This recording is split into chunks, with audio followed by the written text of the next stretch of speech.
মুসলমানের ভিতরে বহুত বড় দ্বন্দ্ব। আমি গেলে পরে যদি সেটা সমাধান হয়, যাইতে রাজি আছি। রাত বাজে 2টা, বাজক রাত 2টা, রাত বাজে 3টা, বাজক রাত 3টা, ঝড় তুফান হয়, হোক ঝড় তুফান, গেলে যদি সমাধান হয় আমি যাইতে রাজি। নৌকায় উঠে গেলেন, উনি একাই উঠে গেলেন। ডাকাতের দল উনাকে নিয়ে রওনা দিল। ডাকাতদের উদ্দেশ্য হলো উনাকে হাওরের মাঝখানে নিয়েই তারা মেরে ফেলবে, খুন করে ফেলবে। এই হলো ডাকাতদের টার্গেট। তারা তো নিয়ে চললো, হাওরের মাঝখানে যায়। সুনামগঞ্জ এলাকার কত বিশাল বিশাল হাওর, যারা আপনারা গেছেন হয়তো দেখবেন, বিশাল বিশাল হাওর এলাকা। এই হাওর এলাকায় গেল, আল্লাহর ওলি বলতেছেন, ভাই রে কই নিয়ে যাও? ওই গ্রামে যাইতে তো এত সময় লাগার কথা না। ডাকাতরা কয়, হুজুর আর কিছু পরেই, আর একটু পরে আমরা গ্রামে পৌঁছে যাব। মূলত ওদের উদ্দেশ্য হলো হাওরের মাঝামাঝিতে নিয়ে তারা খুন করবে, হাওরের মাঝামাঝিতে নিয়ে খুন করবে। মাঝখানে যাইয়ে ডাকাতের দল তলোয়ার নিয়ে, ছুরি নিয়ে আইসা বলে, মৌলভী আমরা তো তোমাকে এনেছি খুন করার জন্য। দীর্ঘদিনের প্ল্যান, আমাদের দীর্ঘদিনের প্ল্যান। তোমার কারণে আমরা গুনার কোনো আয়োজন করতে পারি না। আজ তোমার জীবনের শেষ দিন, প্রস্তুত হয়ে যাও, তোমাকে হত্যা করে ফেলবো। আল্লাহর ওলি একা। তখন তিনি বলতেছেন, ভাই রে দুনিয়ায় এসেছি একদিন, যাব তো একদিন, কেউ থাকতে আসি নাই। তবে আমার যাওয়ার আগ মুহূর্তে 2 রাকাত নামাজ আমারে পড়তে দাও। আল্লাহু আকবার। আমাকে 2 রাকাত নামাজ পড়তে দাও, 2 রাকাত নামাজ। ওরা বলে, ঠিক আছে আপনি নামাজ পড়তে চান, নামাজ পড়েন। আল্লাহর ওলি এই নৌকার মধ্যে নামাজে দাঁড়ায় গেলেন। দাঁড়াইতে তো পারেন না, বসে বসে নিয়ত করে নামাজে দাঁড়ায় গেলেন। যেই মাত্র নামাজে দাঁড়াইলেন, বলুন তো মুমিন নামাজে দাঁড়াইলে সম্পর্ক কার সাথে হয়? কথা কার সাথে চলে? আসসালাতু মিরাজুল মুমিনিন। মুমিন যখনই নামাজে দাঁড়ায় তখনই আল্লাহর সাথে তার কথা শুরু হয়। যখনই কয় আলহামদুলিল্লাহ, আলহামদু সমস্ত প্রশংসা আল্লাহ পাক, তখন বলেন মানিল হামদ, কার জন্য তুমি প্রশংসা করো? কয় আল্লাহ। আল্লাহ তখন কয় মানিল্লাহ, কে তোমার আল্লাহ? কয় রব্বুল আলামিন। আল্লাহ তখন কয়, কে রব্বুল আলামিন? কয় আর রহমান আর রাহিম, যিনি রহমান তিনি রাহিম। আল্লাহ তখন কয় মানির রহমান মানির রাহিম। বান্দা নামাজের ভিতরে কয় মালিক ইয়াউমিদ্দিন, যিনি কিয়ামত দিবসের মালিক। এতক্ষণ পর্যন্ত আল্লাহ নিজের পরিচয় দেন না। মালিক ইয়াউমিদ্দিন পর্যন্ত আল্লাহ বা তার নামাজি বান্দারে নিজের পরিচয় দেয় না। আল্লাহ অদৃশ্য, থার্ড পারসন। আল্লাহ থার্ড পারসনে থেকে কথা বলতেছে, কে রে বান্দা কার প্রশংসা করো? কে তোমার আল্লাহ? কে তোমার রব? কে রহমান, কে রহিম? কয় মালিক ইয়াউমিদ্দিন, তিনি কিয়ামত দিবসের মালিক। তখন আল্লাহ পাক রব্বুল আলামিন তার পরিচয় দিয়ে দেয়। আল্লাহ তখন কয়, বান্দা এতক্ষণ পর্যন্ত তুমি যারে রব বলেছ, তুমি যার প্রশংসা করেছ, তুমি যারে রহমান রাহিম বলেছ, তুমি যারে মালিক ইয়াউমিদ্দিন বলেছ, আমি হলাম সেই রব, আমি হলাম সেই রহমান। তখনই বান্দা কয় ইয়্যাকা না'বুদু ওয়া ইয়্যাকা নাস্তাঈন। এখন আল্লাহর পরিচয় পাওয়া গেছে। এতক্ষণ কথা কইতেছিল যার সাথে, ইনি আল্লাহ, ঠিক না? তখনই কয় ইয়্যাকা না'বুদু ওয়া ইয়্যাকা নাস্তাঈন। এখন সেকেন্ড পারসন। এখন কয় আল্লাহ আমি তোমারই কাছে সাহায্য চাই, তোমারই ইবাদত করি। এতক্ষণ খালি কইছে থার্ড পারসনে, উনি তিনি। আর যেই আল্লাহ কয় আমি ওই, তখন কয় আমি তোমারই ইবাদত করি। যখন সুবহানাল্লাহ, আমি তোমারই সাহায্য চাই, আমি তোমারই ইবাদত করি। এজন্য নামাজি মানুষ যখন নামাজে দাঁড়ায় তখন মনে রাখতে হবে কথা শুরু হয় কার সাথে। অতএব মনোযোগ অন্যদিকে দেওয়া যাবে। দোকানের চিন্তা করা যাবে, ঘরের চিন্তা করা যাবে, দোকানের হিসাব মিলানো যাবে না। সাবধান, মনে রাখবা নামাজি মানুষ যখন নামাজে দাঁড়ায় তখন শয়তানের স্পেশাল একটা বাহিনী হাজির হয়ে কয় উস্কুর কাজা উস্কুর কাজা উস্কুর কাজা, তুই তোর দোকানের কথা ইয়াদ কর, তুই তোর ব্যবসার কথা ইয়াদ কর, তুই তোর ঘরের কথা ইয়াদ কর, সন্তানের কথা ইয়াদ কর, বিবির কথা ইয়াদ কর। এইভাবে শয়তানের একটা স্পেশাল বাহিনী নামাজির কাছে হাজির হয়ে যায়। ভাইয়েরা বন্ধুরা, তখন কিন্তু একটু মনে রাখতে হবে এই কাজটা শয়তানি করাইতেছে। মনটা আবার নামাজের ভিতরে নিয়ে আসো, নামাজের ভিতরে নিয়ে আসো। এই স্পেশাল বাহিনীটা শয়তানের আবার আপনার মনটাকে নামাজের বাহিরে নিয়ে যাবে, আপনি আবারও মনটারে নামাজের ভিতরে নিয়ে আসবেন। এইভাবে কেউ যদি নামাজের ভিতরে শয়তানের সাথে যুদ্ধ শুরু করে দেয়, শয়তান তার মন একবার নেয়, সে আবার আনে। মায়ার নবী বলেন এই মানুষটাকে আল্লাহ পাক পুরা নামাজের সওয়াব আল্লাহ দান করবে। ইখলাসের সাথে ফার্স্ট টু লাস্ট শুধু আল্লাহর ধ্যানে নামাজ পড়লে যে সওয়াব, ওই পরিমাণ সওয়াব আল্লাহ এই লোকটারও দান করবে, কারণ সে ইবলিসের সাথে যুদ্ধ করছে, ঠিক না? ইবলিসের সাথে যুদ্ধ করছে। আর যে মানুষটার মন একবার যদি দোকানে যায়, সালাম ফেরানোর আগে আর মন আনে না, এই মানুষটা কিয়ামতের ময়দানে আল্লাহর ধমক খাবে। আল্লাহর ধমক আল্লাহ কো বান্দারে, ওলামায়ে কেরাম তোরে কত করে বুঝাইলো নামাজে দাঁড়ানো মানে আমি আল্লাহর সাথে কথা বলা, আমি তোর সাথে কথা কই, আর তুই মন রাখছো তোমার দোকানে। আল্লাহ সেদিন ধমক দিবে। আল্লাহর ওলিও নামাজে দাঁড়ায় গেলেন, নামাজে দাঁড়ায় গেলেন, নামাজ পড়তেছেন, হঠাৎ করে ঝড় তুফান শুরু হয়ে গেল, আসমানি ঝড়, এমন এক ঝড় শুরু হলো, নৌকা ডুবে যাওয়ার অবস্থা তৈরি হলো। হাওরের মাঝখানে যদি নৌকা ডুবে, তাহলে হুজুর শুধু মরবে না, ডাকাতের দলও মরবে। মানুষ যদি কেউ জানে যে আমার নিশ্চিত মৃত্যু, এই মৃত্যুর আগে 2 রাকাত নামাজ পড়া, এটা আমার নবীর সাহাবী হযরত খুবাইব রাদিয়াল্লাহু তাআলা আনহু থেকে সুন্নত জারি হয়েছে। হযরত খুবাইব রাদিয়াল্লাহু তাআলা আনহু, ওনাকে যখন মক্কার কাফিররা শুলিতে চড়াইছিল, তখন তিনি এদের কাছ থেকে একটু সময় নিছিলেন, আমার 2 রাকাত নামাজ পড়ার সুযোগ দাও, জীবনের শেষ নামাজ। প্যারে হাজিরিন, আল্লাহর ওলিও নামাজে দাঁড়ালেন, আর আল্লাহর সাহায্য শুরু হয়ে গেল। জোরে কোন সুবহানাল্লাহ। নামাজি নামাজের মাধ্যমে কার সাহায্য পায়? সাহায্য পায় কার? আর একটু জোরে বলেন কার? যেই মাত্র নামাজের মধ্যে তিনি দাঁড়ায় গেলেন, সাথে সাথে আসমানি ফয়সালা শুরু হলো, ঝড় তুফান। হাওরের মাঝখানে এত বড় ঝড়, এত বড় তুফান, এত বড় ঢেউ। ডাকাতের দলে কয়ে আনছিলাম তো মৌলবীরে মারতে, এখন তো দেখা যায় আমরাও মরা লাগবে। নৌকা যদি ডুবে, এই হাওর থেকে সাতরাইয়া বাঁচবার কোনো উপায়? আরে আমরা তো আর মরতে আসি নাই, মারতে আনছি, তাহলে আগে আমাদের বাঁচা দরকার। মৌলবীরে মারব পরে, আগে নৌকা সামাল দাও, নৌকা সামাল দাও। এই বইলা তারা নৌকা সামাল দেওয়া শুরু করলো। ডুবে যাওয়া থেকে কিভাবে নৌকাকে বাঁচানো যায়, এইভাবে তারা নৌকারে বাঁচাইতে লাগলো, নৌকা সামাল দিতে লাগলো। বাইরা রাত বেজে গেল প্রায় 3টা 4টা, শেষ রাত চলে আসলো। আল্লাহর ওলি তিনি তো নামাজ পড়ে বসা, ডাকাতের দল নিজেদের যান বাঁচানোর জন্য নৌকার হাল ধরতে লাগলো। হঠাৎ করে আল্লাহর কুদরতি ফয়সালা, হাওরের মাঝখানের নৌকা কেমন করে জানি একটা ঘাটের মধ্যে এসে লাগলো। এই ঘাট কোন ঘাট? এই ঘাটে কেমন করে নৌকা এসে লাগলো?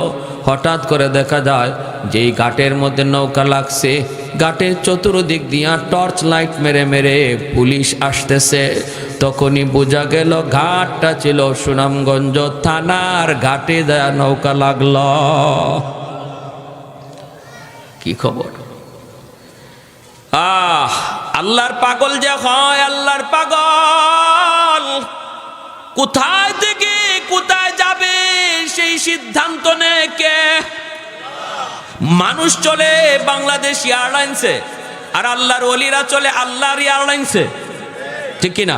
আরেকজন সিলেটের কুতুব নুরউদ্দিন ঘরপুরি রহমাতুল্লাহি আলাইহি আজকে দুনিয়ায় নাই। মাগরিবের নামাজ পড়তেন সিলেট, আসরের নামাজ পড়ছেন ময়মনসিংহ, মাগরিবের নামাজ পড়তেন সিলেট। কোন বিমানে গেলেন, কোন বিমানে আসলেন? কয় মানুষ চলে বাংলাদেশ এয়ারলাইন্স, বাংলাদেশ বিমান। আর আল্লাহর ওলিরা আল্লাহর কুদরতি বিমানে তারা চড়ে। আল্লাহু আকবার, জোরে কন, আর একটু জোরে বলেন আল্লাহু আকবার। আমি এক এলাকায় এরকমভাবে প্রতি বছর তফসির করি, সিলেটের চুনারঘাট 7 দিন ব্যাপী তফসির হয়। এই তফসিরে 1 বছর বয়ান করি। হুজুররা বলতেছে, হুজুর নুরুদ্দিন ঘরপুরি রহমতুল্লাহ আলাইহি তিনি একদিন আসছেন, তফসির করছেন, রাতে হুজুর থাকবেন। আমরাও হুজুরের জায়গা করে দিলাম। হঠাৎ করে গভীর রাতে হুজুর ঘুম থেকে না, তাহাজ্জুদের নামাজ পড়তেছে। হঠাৎ করে কোন ছাত্র জানি ডিস্টার্ব করছে, উনি মিজাজ গরম খায় গেছে। কে আমার নামাজে এত গন্ডগোল ঘটাইলো, কে আমারে ডিস্টার্ব করলো, আমি থাকবো না, চলে যাব আমি ঘরপুর। চুনারগড় থেকে ঘরপুর যাবেন সাহস কথা নয়, গাড়ি ছাড়া সম্ভব না। প্রায় 2 ঘন্টা 2.5 ঘন্টা সময় লাগবে গাড়িতেও। হুজুররা কয়, হুজুর রাত বাজে এখন 3টা, কেমন করে আমরা আপনাকে ঘরপুর পৌঁছাবো? কোনো গাড়ি গুড়ি কিছুই তো নাই। হুজুর একটু কষ্ট করে থাকেন। আল্লাহর ওলি কয়, তোমরা আমাকে পৌঁছাও এটাকে আমি বলছি? আমি শুধু বলছি আমি থাকবো না, চলে যাব। ফজরের নামাজের পর আমার বুখারীর দরস আছে, আমি বুখারী শরীফ পড়াবো ফজরের পর, আমার যেতেই হবে। হুজুর কেমনে যাবেন? কয়, এটা কি তোমাদের বলতে হবে? মাদ্রাসার দোতলা থেকে নেমে তিনি রাস্তায় চলে আসলেন। হুজুররাও পিছনে পিছনে, কেউ ভয়ে কোনো কথা বলেন না, ভয়ে কোনো কথা বলেন না। উনি রাস্তায় এসে দাঁড়ায় রইলেন। গাড়ি ঘোড়া তো নাই, রিক্সা পর্যন্ত নাই, কোনো ভ্যান গাড়ি পর্যন্ত নাই, কিছুই তো নাই। হুজুররাও কেমনে হুজুরে পাঠাবেন।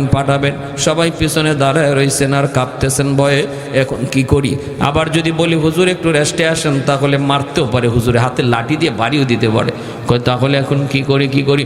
হঠাৎ করে দেখা যায় ওই দিক থেকে একটা সাদা রঙের প্রাইভেট কার শা ডাকায়া হুজুরের সামনে হাজির হইয়াই হুজুরকে সালাম দেয়।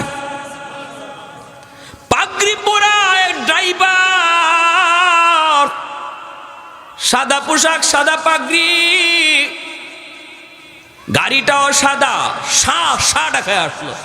এই সেই গাড়িটা থামায়, আসসালামু আলাইকুম ওয়া রাহমাতুল্লাহ, হযরত গাড়িতে উঠেন। কোনো কথা নাই, কোনো বার্তা নাই, কোনো আওয়াজ নাই।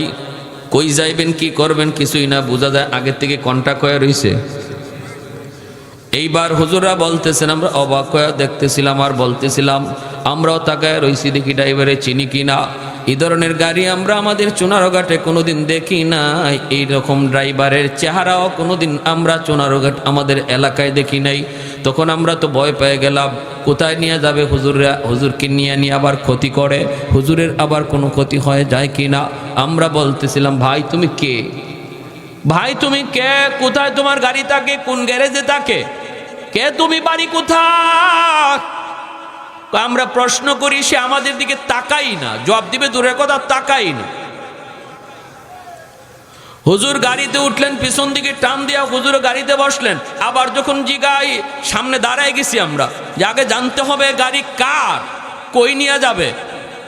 যখন আবার প্রশ্ন করেছি, হুজুর লাঠি দিয়ে আমাদেরকে বলেন, এ মিয়া, কারে কি জিগাও? তোমরা কারে কি জিগাও? ও কি মানুষ নাকি? ও জবাব দিবে, ও তো জিন্নাত। আল্লাহু আকবার। কারে কি জিগাও? রাস্তা ছাড়ো। সবাই রাস্তা ছেড়ে দিল, শা ডাকায়া এই গাড়ি দিয়ে হুজুরকে পৌঁছায় দিল ঘরপুর। হুজুররা ফোনে জানেন হুজুর ফজরের নামাজ গিয়া ঘরপুর মাদ্রাসায় পড়ছেন, এর নামাজ পইরে আবার বুখারীর দরসে বসে গেছে। এজন্য আল্লাহ নবী কে উলামায়ে কেরামের কদর, মাদ্রাসার কদর, বাচ্চাগুলির কদর। মানুষ তোমরা যদিও না বুঝো, দানব বুঝে, জিন্নাত বুঝে, পশু পাখি বুঝে, তারা উলামায়ে কেরামের কদর জানে। ছোট ছোট বাচ্চা তুমি দেখতেছো, ছোট বাচ্চা, কিন্তু তার কি পরিমাণ দাম এটা জমিন টের পায়। আল্লাহু আকবার জোরে কর। যেই মানুষটা, যেই বাচ্চাটারে আল্লাহ পাক রব্বুল আলামিন যার সিনাটাকে পছন্দ করেছে, তার কালাম আমানত রাখার জন্য হাজারো বাচ্চার ভিতর থেকে আল্লাহ পাক পছন্দ করে নির্বাচন করে কিছু বাচ্চাকে আল্লাহ পাক তার কালাম তার সিনায় আমানত রাখার জন্য আল্লাহ পছন্দ করে, ওদেরকে আল্লাহ মাদ্রাসায় আসার তৌফিক দেয়। ওদের বাপমার কলিজাটার মধ্যে আল্লাহ পাক মাদ্রাসার মহব্বত ঢুকায় দেয়। ওই বাপমাই মাদ্রাসায় তারা বাচ্চাটারে নিয়ে হাজির হয়, কারণ এই বাচ্চাটা আল্লাহর তালিকায় মকবুল হয়ে আছে। তাহলে এই বাচ্চাটারে দাম দিয়ে মহব্বত করবেন, ধমক দিবেন না, মৌলবী সাহেবকে ডাক দিবেন। এই ছোট বাচ্চাটা যে মাদ্রাসায় পড়তেছে তারও মৌলবী সাহেবকে ডাক দিবেন, তারে আদর করে খাওয়াবেন, তারে ভালো মন্দ খাওয়াবেন। মনে রাখবেন একটা মাদ্রাসার তালেবে এলেমকে খাওয়ানো মানে মায়ার নবীর হাদিসের ভাষায় তুমি তারে খাওয়াইতেছ না, বরং এই বাচ্চার উসিলায় আল্লাহ তোমাকে আমাকে খাওয়ায়। যেই ঘরে যে বাচ্চাটা খায়, মায়ার নবীর হাদিসের ভাষায় এই বাচ্চার উসিলায় আল্লাহ ঘরের মানুষকে খাওয়ায়, কারণ সে কোরআনের পাখি, আল্লাহর তালিকায় সে মঞ্জুর। কিছু কিছু বিষয় আছে আল্লাহ নিজে নির্বাচন করে নিজের হাতে। নবী কে হবে সেটা আল্লাহর নির্বাচিত। আমলের মাধ্যমে নবী রাসূল হওয়া যায় না, ওলি হওয়া যায়। নবীর সাহাবী কারা হবে এটা আল্লাহর নিজের নির্বাচন করা। আমলের মাধ্যমে আব্দুল কাদের জিলানী হওয়া যায়, সাহাবী হওয়া যায় না। ঠিক তেমনি দুনিয়ার হাজারো লক্ষ বাচ্চাগুলির ভিতর থেকে কোন বাচ্চাটা আল্লাহর কালাম সিনায় নিবে এটাও আল্লাহর নিজের নির্বাচন করা, আল্লাহর নিজের হাতের নির্বাচন। এজন্য এই বাচ্চাগুলির কদর করবেন, মায়া করবেন, আদর করবেন। সে নিজের ইচ্ছা আসে নাই, আল্লাহ তারে আনাইছেন। সুবহানাল্লাহ। আমার ভাইয়েরা, এজন্য বলতেছিলাম ওই শাইখে কাতিয়া রহমতুল্লাহ আলাইহি ইনি রম করছেন। এখন হঠাৎ করে পুলিশ টর্চ মাইরা সামনে আসছে, আইসেই দেখে শাইখে কাতিয়া, ওনারে তো চিনে পুলিশ, সবাই চায় হযরত আপনি। ডাকাতের দল সাথে সাথে হুজুরের পা জড়ায় ধরে কয়, হযরত আমাদেরকে মাফ করেন, জীবনের জন্য আমরা অপরাধ ছেড়ে দিলাম, জীবনের জন্য আমরা গুনাহ ছেড়ে দিলাম, আজকে নিজের চোখে যা দেখছি। আল্লাহর ওলি বলেন, তাহলে কথা দাও আমার জীবদ্দশায় কারো কাছে এই কেরামতি বলবা না। কারণ খাঁটি আল্লাহর ওলি যারা, এরা নিজেদের কারামত কারো কাছে বলে না। কেউ যদি দেখে তারে বলতেও নিষেধ করে। আর ভেজাল যেখানে আছে সেখানেই শুধু বড় বড় সাইনবোর্ড, বড় বড় ডিগ্রি, নাম খুঁজে পাওয়া যায় না, ডিগ্রি ঠেলায়। আশিক রসুল, মাহবুবে খুদা, গাউসে হামদানি, কুতুবে রব্বানি, সারা শৈল্য সুলকানি, নাম কইরে কয় নাম লাগতো না, খালি টাইটেল ফর। ঠিক না? নাম লাগবো না, খালি টাইটেল ফর। 16টা টাইটেল, 32টা টাইটেল এখন ফিস সাহেবের নামের আগে। এটা আমরাও বুঝি, যত জায়গায় বেজাল্লে জিনিস এটার সাইনবোর্ড খুব চকচকা। ঠিক না? খাটে জিনিসের সাইনবোর্ড লাগে না। মধুপুরে পিসা বুজুর রাহিমাহুল্লাহ নামের আগে অত টাইটেল নাই। ঠিক না? সহজ সরল। এখন আল্লাহর ওলি কয়, তাহলে তোমরা কথা দাও কারো কাছে বলবা না। কয় ঠিক আছে হযরত, আমরা কথা দিলাম কারো কাছে বলবো না। আর আরেকটা আরজু হলো আমাদের বাকি জীবনটা আমরা আপনার খাদেম হইয়া কাটাতে চাই। পুলিশেরা কয়, হুজুরেরা কারা? আল্লাহর ওলি কয়, এরা আমার খাদেম। সুবহানাল্লাহ কয়। পুলিশরা কয়, হুজুরেরা কারা? ইনি কয়, আমার খাদেম। আল্লাহর ওলি যতদিন জীবিত ছিলেন ওদেরকে কেউ চিনত না, খাদেম হিসেবেই ছিল। যেদিন দুনিয়া থেকে বিদায় হন, এরপরে তারা তিনজন নিজেদের অতীতের ইতিহাস মানুষকে জানায়। কেমনে তারা এই লাইনে আসলো, কেমন করে হুজুরের খাদেম হলো, হুজুরের ইন্তেকালের পরে তারা এই ঘটনা মানুষকে জানাইছে, এর আগে জানাই নাই। মানুষ শুধু জানতো তিনজন হলো হুজুরের জানবাজ খাদেম। হুজুরে জান দেওয়ার আগে ওরা জান দিতে প্রস্তুত। আল্লাহু আকবার। ওয়া নুনাজ্জিলু মিনাল কুরআন মা হুয়া শিফাউ ওয়া রাহমাতুল লিল মুমিনিন। এজন্য আমার ভাইরা বলতেছিলাম, এই চল গলগলিয়া মার্কাজুল উলুম মাদ্রাসাটা আপনাদের এলাকার জন্য রহমত, আপনাদের এলাকার জন্য রহমত। এই মাদ্রাসাকে যারা মায়া করবেন, মায়ার নজরে দেখবেন, আল্লাহ আপনার জিন্দিগিতে রহমত আল্লাহ নাজিল করবে। আপনার যত নিয়ামত আছে আল্লাহ নিয়ামত আল্লাহ বাড়ায় দিবে। মাদ্রাসা যদি না থাকে রহমতের দরওয়াজা বন্ধ হয়ে যাবে। কারা কারা রহমত জারি রাখতে চাই আল্লাহর একটু হাত তুলে আল্লাহকে দেখাই। তাহলে মাদ্রাসার প্রতি বিদ্বেষ না মহব্বত? বিদ্বেষ না মহব্বত? এবং নিজের সন্তান নিজের নাতি নশাকে মাদ্রাসায় দেন, নিজের সন্তানটারে দেন। হাসরের মাঠে আল্লাহ ওই হাফেজে কোরআনের বাপ মার মাথায় নিজের হাতে আল্লাহ পাগড়ি পরাইয়া দিবে।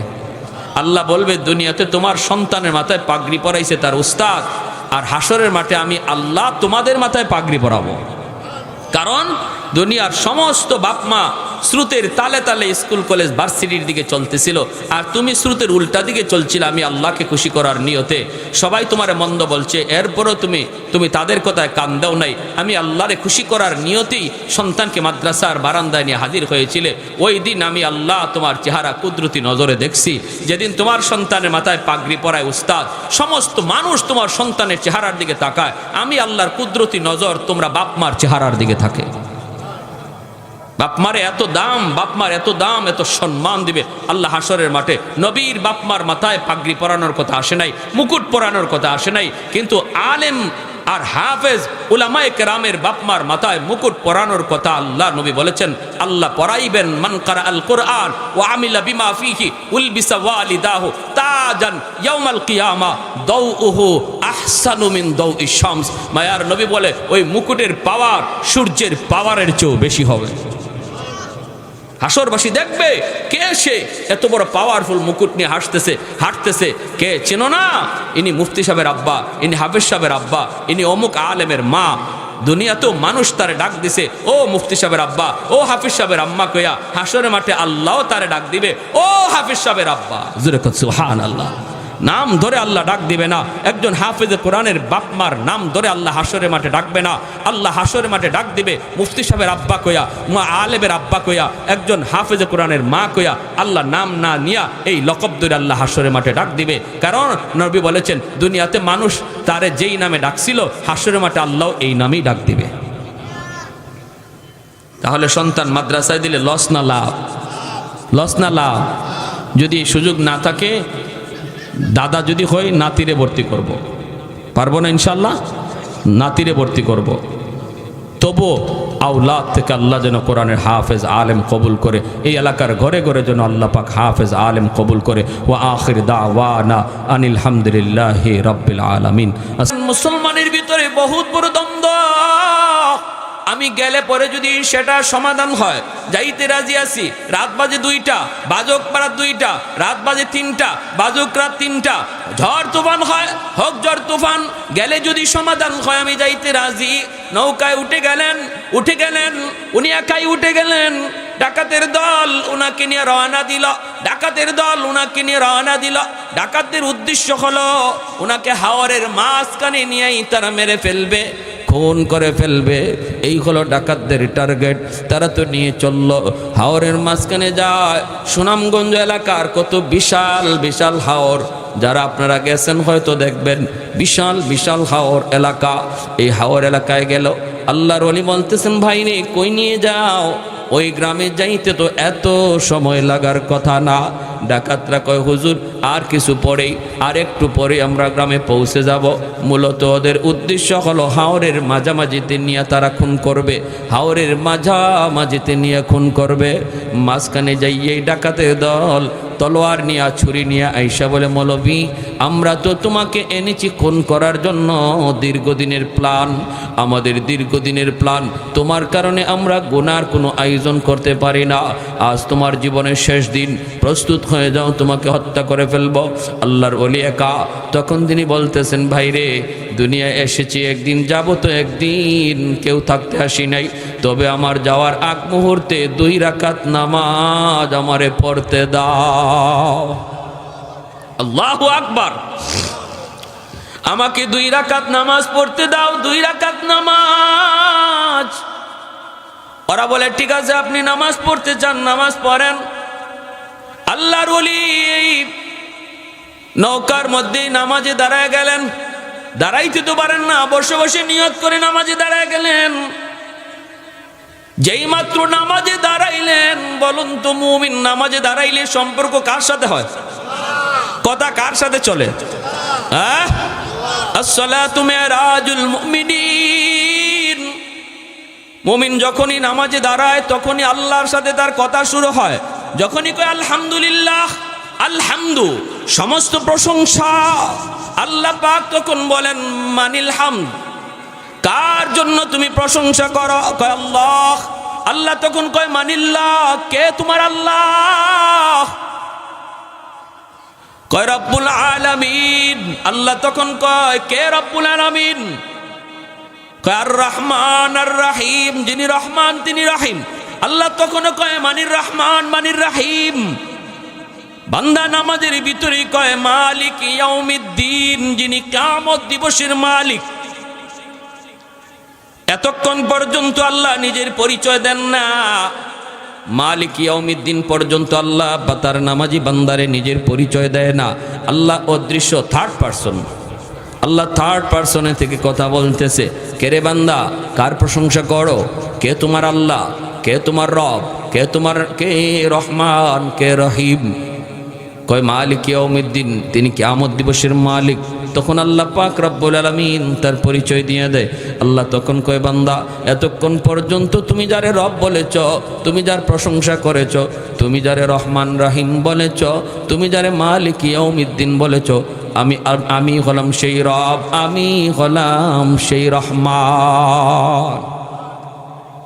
তখনই বান্দায় কয় ইয়্যাকা না'বুদু ওয়া ইয়্যাকা নাস্তাঈন। এখন আল্লাহর পরিচয় পাওয়া গেছে। এতক্ষণ কথা কইতেছিল যার সাথে, ইনি আল্লাহ, ঠিক না? তখনই কয় ইয়্যাকা না'বুদু ওয়া ইয়্যাকা নাস্তাঈন। এখন সেকেন্ড পারসন। এখন কয় আল্লাহ আমি তোমারই কাছে সাহায্য চাই, তোমারই ইবাদত করি। এতক্ষণ খালি কইছে থার্ড পারসনে, উনি, উনি, তিনি। আর যেই আল্লাহ কয় আমি ওই, তখন কয় আমি তোমারই ইবাদত করি। যখন সুবহানাল্লাহ, আমি তোমারই সাহায্য চাই, আমি তোমারই ইবাদত করি। এজন্য নামাজি মানুষ যখন নামাজে দাঁড়ায় তখন মনে রাখতে হবে কথা শুরু হয় কার সাথে। অতএব মনোযোগ অন্যদিকে দেওয়া যাবে। দোকানের চিন্তা করা যাবে, ঘরের চিন্তা করা যাবে, দোকানের হিসাব মিলানো যাবে না। না, সাবধান, মনে রাখবা নামাজি মানুষ যখন নামাজে দাঁড়ায় তখন শয়তানের স্পেশাল একটা বাহিনী হাজির হয়ে কয় উস্কুর কাজা, উস্কুর কাজা, উস্কুর কাজা। তুই তোর দোকানের কথা ইয়াদ কর, তুই তোর ব্যবসার কথা ইয়াদ কর, তুই তোর ঘরের কথা ইয়াদ কর, সন্তানের কথা ইয়াদ কর, বিবির কথা ইয়াদ কর। এইভাবে শয়তানের একটা স্পেশাল বাহিনী নামাজির কাছে হাজির হয়ে যায়। ভাইয়েরা বন্ধুরা, তখন কিন্তু একটু মনে রাখতে হবে এই কাজটা শয়তানি করাইতেছে। মনটা আবার নামাজের ভিতরে নিয়ে আসো, নামাজের ভিতরে নিয়ে আসো। এই স্পেশাল বাহিনীটা শয়তানের আবার আপনার মনটাকে নামাজের বাহিরে নিয়ে যাবে, আপনি আবারও মনটারে নামাজের ভিতরে নিয়ে আসবেন। এইভাবে কেউ যদি নামাজের ভিতরে শয়তানের সাথে যুদ্ধ শুরু করে দেয়, শয়তান তার মন একবার নেয়, সে আবার আনে। মায়ার নবী বলেন এই মানুষটাকে আল্লাহ পাক পুরা নামাজের সওয়াব আল্লাহ দান করবে। ইখলাসের সাথে ফার্স্ট টু লাস্ট শুধু আল্লাহর ধ্যানে নামাজ পড়লে যে সওয়াব, ওই পরিমাণ সওয়াব আল্লাহ এই লোকটারও দান করবে, কারণ সে ইবলিসের সাথে যুদ্ধ করছে, ঠিক না? ইবলিসের সাথে যুদ্ধ করছে। আর যে মানুষটার মন একবার যদি দোকানে যায়, সালাম ফেরানোর আগে আর মন আনে না, এই মানুষটা কিয়ামতের ময়দানে আল্লাহর ধমক খাবে। আল্লাহর ধমক আল্লাহ কো বান্দারে, ওলামায়ে কেরাম তোরে কত করে বুঝাইলো নামাজে দাঁড়ানো মানে আমি আল্লাহর সাথে কথা বলা। আমি তোর সাথে কথা কই আর তুই মন রাখছো তোমার দোকানে। আল্লাহ সেদিন ধমক দিবে। আল্লাহর ওলিও নামাজে দাঁড়ায় গেলেন, নামাজে দাঁড়ায় গেলেন, নামাজ পড়তেছেন, হঠাৎ করে ঝড় তুফান শুরু হয়ে গেল। আসমানি ঝড়, এমন এক ঝড় শুরু হলো, নৌকা ডুবে যাওয়ার অবস্থা তৈরি হলো। হাওরের মাঝখানে যদি নৌকা ডুবে তাহলে হুজুর শুধু মরবে না, ডাকাতের দলও মরবে। মানুষ যদি কেউ জানে যে আমার নিশ্চিত মৃত্যু, এই মৃত্যুর আগে 2 রাকাত নামাজ পড়া, এটা আমার নবীর সাহাবী হযরত খুবাইব রাদিয়াল্লাহু তাআলা আনহু থেকে সুন্নত জারি হয়েছে। হযরত খুবাইব রাদিয়াল্লাহু তাআলা আনহু, ওনাকে যখন মক্কার কাফিররা শুলিতে চড়াইছিল তখন তিনি এদের কাছ থেকে একটু সময় নিছিলেন, আমার 2 রাকাত নামাজ পড়ার সুযোগ দাও। জীবনের শেষ নামাজ। প্যারে হাজিরিন, আল্লাহর ওলিও নামাজে দাঁড়ালেন আর আল্লাহর সাহায্য শুরু হয়ে গেল। জোরে কোন সুবহানাল্লাহ। নামাজি নামাজের মাধ্যমে কার সাহায্য পায়? সাহায্য পায় কার? আর একটু জোরে বলেন কার? যেই মাত্র নামাজের মধ্যে তিনি দাঁড়ায় গেলেন, সাথে সাথে আসমানি ফয়সালা শুরু হলো, ঝড় তুফান। হাওরের মাঝখানে এত বড় ঝড়, এত বড় তুফান, এত বড় ঢেউ। ডাকাতের দলে কয়ে আনছিলাম তো মৌলবীরে মারতে, এখন তো দেখা যায় আমরাও মরা লাগবে। নৌকা যদি ডুবে এই হাওর থেকে সাঁতরাইয়া বাঁচবার কোনো উপায়? আরে আমরা তো আর মরতে আসি নাই, মারতে আনছি, তাহলে আগে আমাদের বাঁচা দরকার। মৌলবীরে মারব পরে, আগে নৌকা সামাল দাও, নৌকা সামাল দাও। এই বইলা তারা নৌকা সামাল দেওয়া শুরু করলো। ডুবে যাওয়া থেকে কিভাবে নৌকাকে বাঁচানো যায় এইভাবে তারা নৌকারে বাঁচাইতে লাগলো, নৌকা সামাল দিতে লাগলো। বাইরে রাত বেজে গেল প্রায় 3টা 4টা, শেষ রাত চলে আসলো। আল্লাহর ওলি তিনি তো নামাজ পড়ে বসা। ডাকাতের দল নিজেদের যান বাঁচানোর জন্য নৌকার হাল ধরতে লাগলো। হঠাৎ করে আল্লাহর কুদরতি ফয়সালা, হাওরের মাঝখানের নৌকা কেমন করে জানি একটা ঘাটের মধ্যে এসে লাগলো। এই ঘাট কোন ঘাট? এই ঘাটে কেমন করে নৌকা এসে লাগলো? হঠাৎ করে দেখা যায় যেই ঘাটের মধ্যে নৌকা লাগছে, ঘাটের চতুর্দিক দিয়া টর্চ লাইট মেরে মেরে পুলিশ আসতেছে। তখনই বোঝা গেল ঘাটটা ছিল সুনামগঞ্জ থানার ঘাটে দেয়া নৌকা লাগলো। কি খবর? আল্লাহর পাগল যে হয়, আল্লাহর পাগল কোথায় থেকে কোথায় যাবে সেই সিদ্ধান্ত নেয় কে? মানুষ চলে বাংলাদেশ এয়ারলাইন্সে, আর আল্লাহর ওলিরা চলে আল্লাহর এয়ারলাইন্সে, ঠিক কিনা? আরেকজন সিলেটের কুতুব নুরুদ্দিন ঘরপুরি রহমাতুল্লাহি আলাইহি আজকে দুনিয়ায় নাই। মাগরিবের নামাজ পড়তেন সিলেট, আসরের নামাজ পড়ছেন ময়মনসিংহ, মাগরিবের নামাজ পড়তেন সিলেট। কোন বিমানে গেলেন, কোন বিমানে আসলেন? কয় মানুষ চলে বাংলাদেশ এয়ারলাইন্স, বাংলাদেশ বিমান। আর আল্লাহর ওলিরা আল্লাহর কুদরতি বিমানে তারা চড়ে। আল্লাহু আকবার, জোরে কন, আর একটু জোরে বলেন আল্লাহু আকবার। আমি এক এলাকায় এরকমভাবে প্রতি বছর তফসির করি, সিলেটের চুনারঘাট 7 দিন ব্যাপী তফসির হয়। এই তফসিরে 1 বছর বয়ান করি। হুজুররা বলতেছে, হুজুর নুরুদ্দিন ঘরপুরি রহমতুল্লাহি আলাইহি তিনি একদিন আসছেন, তফসির করছেন, রাতে হুজুর থাকবেন। আমরাও হুজুরের জায়গা করে দিলাম। হঠাৎ করে গভীর রাতে হুজুর ঘুম থেকে না, তাহাজ্জুদের নামাজ পড়তেছে। হঠাৎ করে কোন ছাত্র জানি ডিস্টার্ব করছে, উনি মিজাজ গরম হয়ে গেছে। কে আমার নামাজে এত গন্ডগোল ঘটাইলো, কে আমারে ডিস্টার্ব করলো, আমি থাকবো না, চলে যাব আমি ঘরপুর। চুনারগড় থেকে ঘরপুর যাবেন সাহস কথা নয়, গাড়ি ছাড়া সম্ভব না। প্রায় 2 ঘন্টা 2.5 ঘন্টা সময় লাগবে গাড়িতেও। হুজুররা কয়, হুজুর রাত বাজে এখন 3টা, কেমন করে আমরা আপনাকে ঘরপুর পৌঁছাবো? কোনো গাড়ি গুড়ি কিছুই তো নাই। হুজুর একটু কষ্ট করে থাকেন। আল্লাহর ওলি কয়, তোমরা আমাকে পৌঁছাও এটাকে আমি বলছি? আমি শুধু বলছি আমি থাকবো না, চলে যাব। ফজরের নামাজের পর আমার বুখারীর দরস আছে, আমি বুখারী শরীফ পড়াবো ফজরের পর, আমার যেতেই হবে। হুজুর কেমনে যাবেন? কয় এটা কি তোমাদের বলতে হবে? মাদ্রাসার দোতলা থেকে নেমে তিনি রাস্তায় চলে আসলেন। হুজুররাও পিছনে পিছনে, কেউ ভয়ে কোনো কথা বলেন না, ভয়ে কোনো কথা বলেন না। উনি রাস্তায় এসে দাঁড়ায় রইলেন। গাড়ি ঘোড়া তো নাই, রিক্সা পর্যন্ত নাই, কোনো ভ্যান গাড়ি পর্যন্ত নাই, কিছুই তো নাই। হুজুররাও কেমনে হুজুরে পাঠাবেন, সবাই পিছনে দাঁড়ায় রয়েছেন আর কাঁপতেছেন ভয়ে। এখন কি করি? আবার যদি বলি হুজুর একটু রেস্টে আসেন, তাহলে মারতেও পারে, হুজুরে হাতে লাঠি দিয়ে বাড়িও দিতে পারে। তাহলে এখন কি করি? হঠাৎ করে দেখা যায় ওই দিক থেকে একটা সাদা রঙের প্রাইভেট কার শা ডাকায়া হুজুরের সামনে হাজির হইয়াই হুজুরকে সালাম দেয়।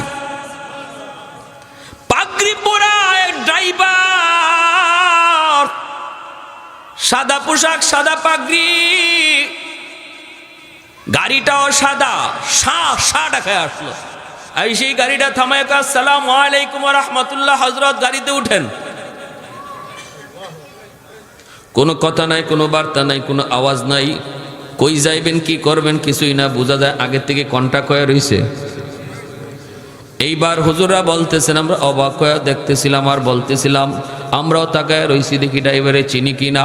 এই ধরনের গাড়ি আমরা আমাদের চুনারঘাটে কোনোদিন দেখি নাই, এইরকম ড্রাইভারের চেহারাও কোনোদিন আমরা চুনারঘাট আমাদের এলাকায় দেখি নাই।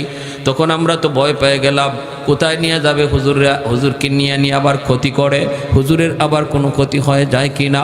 আমরা বলতেছিলাম, ভাই তুমি কে, ভাই তুমি কে, কোথায় তোমার গাড়ি থাকে, কোন গ্যারেজে থাকে, কে তুমি, বাড়ি কোথায়? আমরা প্রশ্ন করি, সে আমাদের দিকে তাকাই না, জবাব দিবে দূরের কথা, তাকাই না। হুজুর গাড়িতে উঠলেন, পিছন দিকে টান দিয়া হুজুর গাড়িতে বসলেন। আবার যখন জিগাই, সামনে দাঁড়ায় গেছি আমরা, যে আগে জানতে হবে গাড়ি কার, কই নিয়ে যাবে। যখন আবার প্রশ্ন করেছি, হুজুর লাঠি দিয়ে আমাদেরকে বলেন, এ মিয়া, কারে কি জিগাও, তোমরা কারে কি জিগাও, ও কি মানুষ নাকি, ও জবাব দিবে, ও তো জিন্নাত। আল্লাহু আকবার। কারে কি জিগাও, রাস্তা ছাড়ো। সবাই রাস্তা ছেড়ে দিল, ঢাকায়া এই গাড়ি দিয়ে হুজুরকে পৌঁছায় দিল গহরপুর। হুজুররা ফোনে জানেন, হুজুর ফজরের নামাজ গিয়া গহরপুর মাদ্রাসায় পড়ছেন, এর নামাজ পইরে আবার বুখারীর দরসে বসে গেছে। এজন্য আল্লাহ নবী কে উলামায়ে কেরামের কদর, মাদ্রাসার কদর, বাচ্চাগুলির কদর। মানুষ তোমরা যদিও না বুঝো, দানব বুঝে, জিন্নাত বুঝে, পশু পাখি বুঝে, তারা উলামায়ে কেরামের কদর জানে। ছোট ছোট বাচ্চা তুমি দেখতেছো, ছোট বাচ্চা, কিন্তু তার কি পরিমাণ দাম এটা জমিন টের পায়। আল্লাহু আকবার জোরে কর। যেই মানুষটা, যেই বাচ্চাটারে আল্লাহ পাক রব্বুল আলামিন যার সিনাটাকে পছন্দ করেছে, তার কালাম আমানত রাখার জন্য হাজারো বাচ্চার ভিতর থেকে আল্লাহ পাক পছন্দ করে নির্বাচন করে কিছু বাচ্চাকে আল্লাহ পাক তার কালাম, তার সিনায় আমানত রাখার জন্য আল্লাহ পছন্দ করে। ওদেরকে আল্লাহ মাদ্রাসায় আসার তৌফিক দেয়, ওদের বাপমার কলিজাটার মধ্যে আল্লাহ পাক মাদ্রাসার মহব্বত ঢুকায় দেয়। ওই বাপমাই মাদ্রাসায় তারা বাচ্চাটারে নিয়ে হাজির হয়, কারণ এই বাচ্চাটা আল্লাহর তালিকায় মকবুল হয়ে আছে। তাহলে এই বাচ্চাটারে দাম দিয়ে মহব্বত করবেন, ধমক দিবেন না, মৌলবী সাহেবকে ডাক দিবেন। এই ছোট বাচ্চাটা যে মাদ্রাসায় পড়তেছে, তারও মৌলবী সাহেবকে ডাক দিবেন, তারে আদর করে খাওয়াবেন, তারে ভালো মন্দ খাওয়াবেন। মনে রাখবেন একটা মাদ্রাসার তালেবে এলেমকে খাওয়ানো মানে মায়ার নবীর হাদিসের ভাষায় তুমি তারে খাওয়াইতেছ না, বরং এই বাচ্চার উসিলায় আল্লাহ তোমাকে আমাকে খাওয়ায়। যেই ঘরে যে বাচ্চাটা খায়, মায়ার নবীর হাদিসের ভাষায় এই বাচ্চার উসিলায় আল্লাহ ঘরের মানুষকে খাওয়ায়, কারণ সে কোরআনের পাখি, আল্লাহর তালিকায় সে মঞ্জুর। কিছু কিছু বিষয় আছে আল্লাহ নিজে নির্বাচন করে নিজের হাতে। নবী কে হবে সেটা আল্লাহর নির্বাচিত। আমলের মাধ্যমে নবী রাসূল হওয়া যায় না, ওলি হওয়া যায়। নবীর সাহাবী কারা হবে এটা আল্লাহর নিজের নির্বাচন করা। আমলের মাধ্যমে আব্দুল কাদের জিলানী হওয়া যায়, সাহাবী হওয়া যায় না।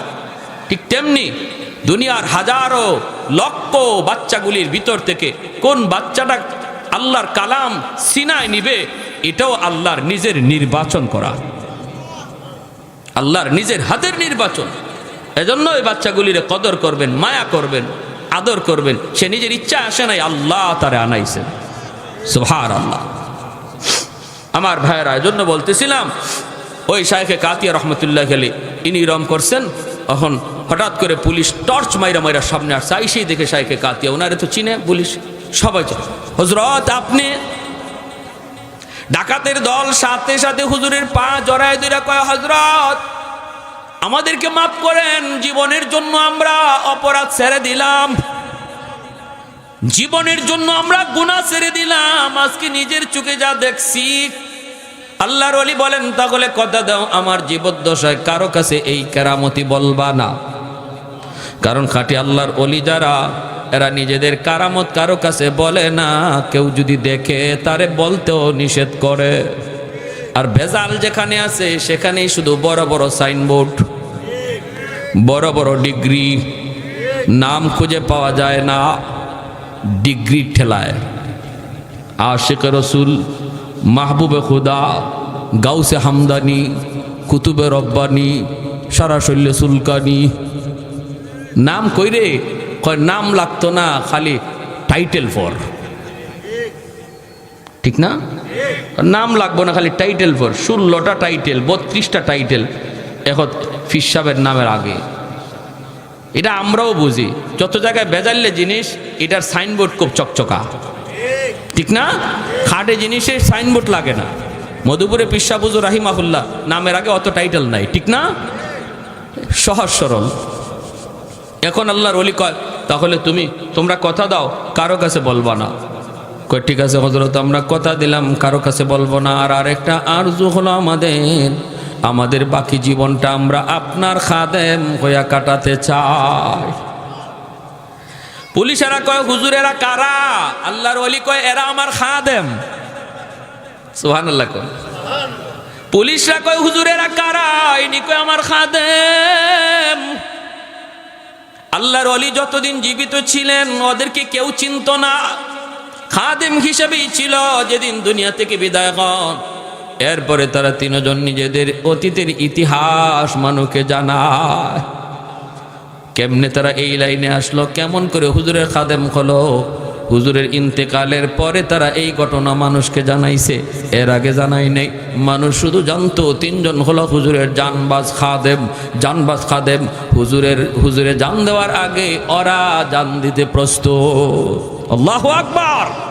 ওয়া নুনাজ্জিলু মিনাল কুরআন মা হুয়া শিফাউন ওয়া রাহমাতুল লিল মুমিনিন। এজন্য আমার ভাইরা বলতেছিলাম, এই চল গলগলিয়া মার্কাজুল উলুম মাদ্রাসাটা আপনাদের এলাকার জন্য রহমত, আপনাদের এলাকার জন্য রহমত। এই মাদ্রাসাকে যারা মায়া করবেন, মায়ার নজরে দেখবেন, আল্লাহ আপনার জিন্দিগিতে রহমত আল্লাহ নাজিল করবে। আপনার যত নিয়ামত আছে নিয়ামত আল্লাহ বাড়ায় দিবে।